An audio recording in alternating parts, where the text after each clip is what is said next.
এখন আনার এই যে প্রক্রিয়া, এক দেশ থেকে অন্য দেশে যখন পালিয়ে কোনো আসামি থাকে, তাকে ফিরিয়ে আনার বিষয়টা আসলে একটা জটিল প্রক্রিয়া থাকে, যেহেতু দুটা দেশ ইনভলভ থাকে। বেনজির আহমেদের ক্ষেত্রে আমরা এক্স্যাক্টলি জানি না উনি যখন অন্য দেশের নাগরিকত্ব নিয়েছেন, আপনারা যেটা বললেন, বাংলাদেশের নাগরিকত্বটা এখনও ওনার বহাল আছে কিনা, নাকি উনি ত্যাগ করেছেন। যদি উনি বাংলাদেশের নাগরিক হিসেবে বহাল থাকেন, তাহলে বাংলাদেশে ওনাকে ফিরিয়ে আনার প্রক্রিয়াটা একটু সহজ হবে অন্য প্রক্রিয়ার থেকে। সেই ক্ষেত্রে আমরা যতটুকু জানি, দুবাইয়ের সাথে কিংবা আরব আমিরাতের সাথে বাংলাদেশের কোনো বন্দি বিনিময় চুক্তি, যেটাকে আমরা এক্সট্রাডিশন চুক্তি বলি, সেটা নাই।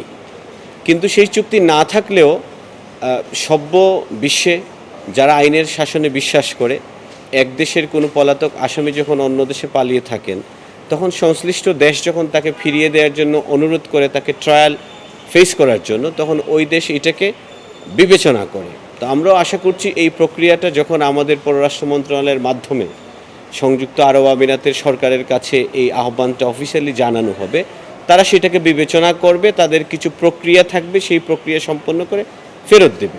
যেমন মনে করেন উনি ওই দেশে হয়তো উনি রাজনৈতিক আশ্রয় প্রার্থনা করতে পারে, তো সেই ক্ষেত্রে উনার এই রাজনৈতিক আশ্রয় প্রার্থনার ব্যাপারে একটা সিদ্ধান্তের বিষয় থাকবে, সেটা আদালত পর্যন্ত গড়াতে পারে। ওই দেশে উনি কোনো তাদের দেশীয় আইন যদি ভেঙে থাকেন, সেই আইনের ট্রায়াল হতে পারে, সেই ট্রায়াল হওয়ার পরে হয়তো তারা আমাদেরকে ফেরত দেওয়ার কথা চিন্তা করবে। এই প্রক্রিয়াটা সম্পন্ন করে যদি আরব আমিরাত সরকার আইনের শাসনে তারা যেহেতু বিশ্বাস করে, আমরা আশা করি বাংলাদেশ সরকার অনুরোধ করলে তাকে ফিরিয়ে দেওয়ার জন্য তারা সেই বিবেচনা করে তাকে ফিরিয়ে দিবে, আইনগত প্রক্রিয়াটা সমাপ্ত করে।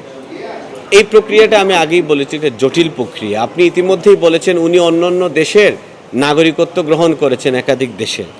ওই দেশের কনসুলার সার্ভিস যদি ইনভলভ হয়, উনি তার যেই দেশের নাগরিকত্ব আছে ওই সমস্ত দেশে যদি আবার যাওয়ার চেষ্টা করেন কোনো কারণে কোনো কিছু, সেই প্রক্রিয়াটাও সম্পন্ন করে আনতে হবে। এখানে আসলে বিষয়টা নির্ভর করছে আরব আমিরাতের সরকারের উপর বিশেষ করে, এবং আমাদের সরকার যত দ্রুততার সাথে, আন্তরিকতার সাথে বিষয়টা নিয়ে তারা প্রচেষ্টা চালাবে। যেহেতু উনি বাংলাদেশের নাগরিক, আমাদের সরকারকে দেখাতে হবে ও বাংলাদেশের নাগরিক, বাংলাদেশে একাধিক সিরিয়াস ক্রাইমের সাথে উনি ইনভলভ ছিলেন, ট্রায়াল চলছে, সুতরাং তাকে আমাদের ট্রায়াল যাতে উনি ফেস করতে পারে এই জন্য তাকে ফিরিয়ে দেওয়া প্রয়োজন।